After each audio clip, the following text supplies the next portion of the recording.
সুন্দরভাবে বলটি পাস করে দিল আহমেদ আলী। সে রূপাত দেখা যাক রূপাত থেকে রূপাত সুযোগ খুঁজে যাচ্ছে। রূপাত হিট শট নিউক্লিয়ার হিট করেছিল সে। রূপাত বলটি চলে গেল মাঠের বাইরে। শফি থেকে উমর থেকে বলটি চলে গেল মাঠের বাইরে। সুন্দরভাবে পাস করেছিল কিন্তু বলটি রানিং থাকায় বলটি রিসিভ করতে পারেনি সে। সাব্বির বল চলে গেল উপর দিয়ে আউট। মাধুপুরের সেই গোলরক্ষক রুমান থেকে রূপাত থেকে আলমগীর সুযোগ একটুর জন্য ধার ঘেসে বলটি চলে গেল মাঠের বাহিরে। আবার আউট।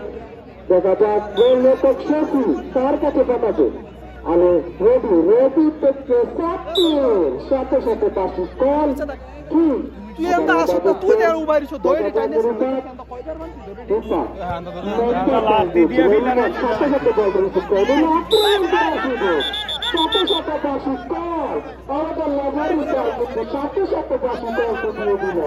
মনে হয় কিছু বলবে আমাদের স্যার, সতর্ক করে দিল আমাদের স্যার। দ্বিতীয়বার যেন ভুল না হয়।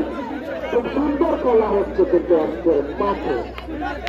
দেখা যাক আবারও একটি সুযোগ পেয়ে গেল সোনারামদের। দেখা যাক সুযোগটি কাজে লাগাতে পারে কিনা সেই সুযোগ থেকে রবি খুব হিট শট করেছিল সে। রবি বলটি চলে গেল মাঠের বাইরে। দেখা যাক আউট শট সে গোল হচ্ছে রুমান থেকে রূপাত থেকে রূপাত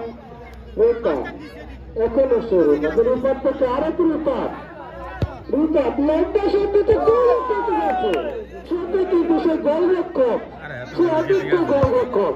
মাথা দিয়ে বলটি ক্লিয়ার করে দিল সে অভিজ্ঞ গোলরক্ষক শফি। সে মাধবপুরের গোলরক্ষক শফি।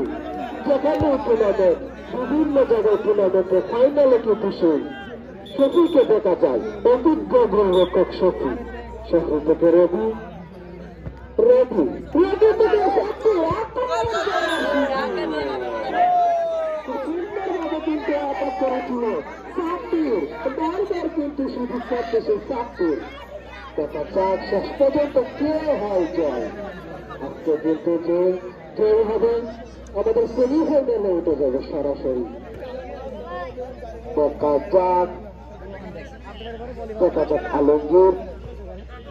আলমগীর থেকে রূপাত কিন্তু হিট করেছিল। রবি বলটি ক্লিয়ার করে দিল।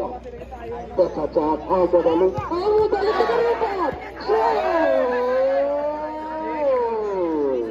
খুব সুন্দরভাবে বারবার কিন্তু সেই গোলরক্ষক শফি, সে অভিজ্ঞ শফি খুব সুন্দরভাবে বলটি রিসিভ করে দিল। খুব সুন্দরভাবে সেটি কিন্তু সুন্দরভাবে বলটি সেভ করে দিল। তার বলকে সেভ করে দিল সেই শফি। দেখা যাক আজকে কিন্তু দুটি দলই খুব সুন্দর খেলছে। Madhabpur Madhyapara senior popular club 0 versus Madhabpur senior popular club 0 versus Sonarampur sporting club 0। রূপাত লম্বা করে শট দিয়েছিল, বলটি চলে গেল মাঠের বাইরে।